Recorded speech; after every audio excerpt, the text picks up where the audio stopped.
Okey, hari ni aku nak ajar hampa cara nak buat bihun sup utara. Resipi ni memang mai dari mak aku 100%.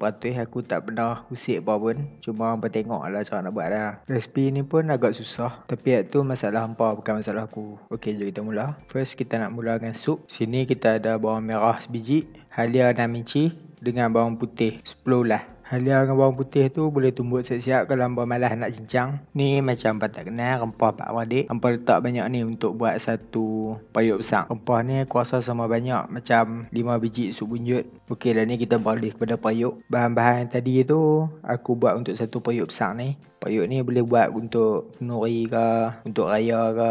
Cukup lah untuk 40 orang makan. Lepas ni kita panaskan minyak. Masukkan bahan-bahan tersat. Nak abang kat hampa, lepas semua bahan-bahan ni jatuh dalam minyak, memang dah tuih bau sup. Aku tak tahu nak cakap macam mana, tapi hampa try lah dulu. Lepas hampa try, mesti hampa puas hati. Lepas tu hampa kacau-kacau sikit sampai semua bahan tu garing. Ni daging yang kita nak pakai lagi. Daging ni daging nombor 2 kalau hampa pergi beli kat kedai, kat market. Lepas tu campur dengan tulang sikit. Tapi daging tu hampa jangan duk beli lah daging batang pinang. Botak pula nak buat bihun sup. Kita pakai daging murah, okey. Bila semua barang-barang, bila semua sampai sarap tu dah garing, baru hampa boleh letak daging. Konsep dia kat sini, kita nak goreng dulu daging tu bagi semua lemak-lemak dia terrender dalam minyak. So kita akan dapat kuah yang lagi sedap dan power. Banyak daging tu nampak dah kelabu, baru hampa letak ayak. Ayak tu hampa isi sampai hapus daging, sampai tenggelam lah. Lepas tu hampa tutup sat payuk tu. Lepas tu masak sampai ayak dah mendidih. Nampak ayak ni dah mendidih. Lepas tu hampa bubuh lagi ayak sampai payuk tu nak dekat penuh. Hak ni kita nak buat kuah dia pula. Kuah dia kena bagi banyak lah. Common sense satu kena ajar lah. Lepas tu perasakan dia dengan gula. Gula ni pandai-pandai lah dah. Hampa buat satu payuk besar. Garam pun kena banyak sama juga. Lepas tu hampa boleh letak serbuk perasa. Nak tak Ajinomoto boleh. Masak sup tu sampai dia meregak macam ni. Lepas tu kita buat final touch. Kita letak daun sup. Daun sup ni hampa tak payah potong kecil-kecil. Hampa cari-cari tu lah. Bubuh terus dalam payuk. Mak kata ni cara paling sedap. So ikut lah. Nak ada hakak kat mak. So kacau sikit lagi and done. Kita beralih ke part 2 pula, iaitu sos dia. Sangat-sangat senang. Ambil cili buah dalam 3 sudu. Tuang sekali dengan air yang cabai tu. Sos cili dalam 3 sudu juga. Kalau rasa kuat sikit, buh sekali dengan sudu. Cik dah.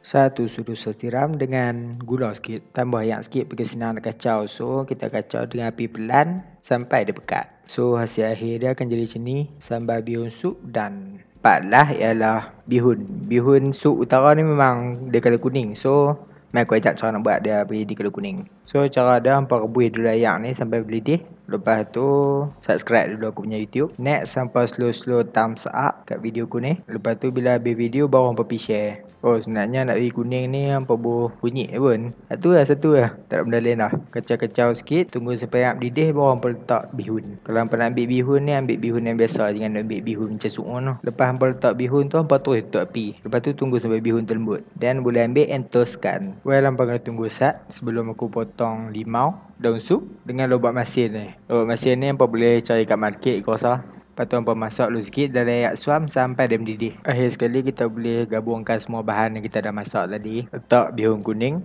Aku rasa tak cukup lah, letak banyak lagi. Lepas tu letak sikit lagi sebab aku mampu. Lepas tu letak lobak masin, daun sup. Lepas tu hampa pergi bos sup dulu. Bos sekali dengan daging yang kita dah rebus tadi. Nampak daging macam banyak kan. Well aku mampu ketengahkan mangkuk, adjust daging-daging yang ada dalam mangkuk tu. Dan aku ambil peluang ni untuk pusingkan mangkuk. Lepas tu kita teruskan dengan bubuh lobak masin, daun sup dengan bawang goreng. Letak cabai yang kita dah masak tak sat dengan potongan limau. So siap lah. So boleh excuse me, aku nak pergi makan sebab aku dah lapar. So kalau hampa nak lagi banyak video menarik dan nak lagi aku upload video-video yang panjang, well hampa tengok dalam video tu ada 2 orang. Dua-dua tu aku.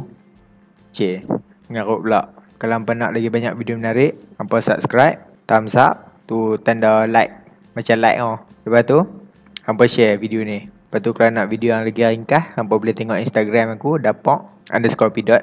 Okay tu lah, aku tak mau abang apa dah. Bye.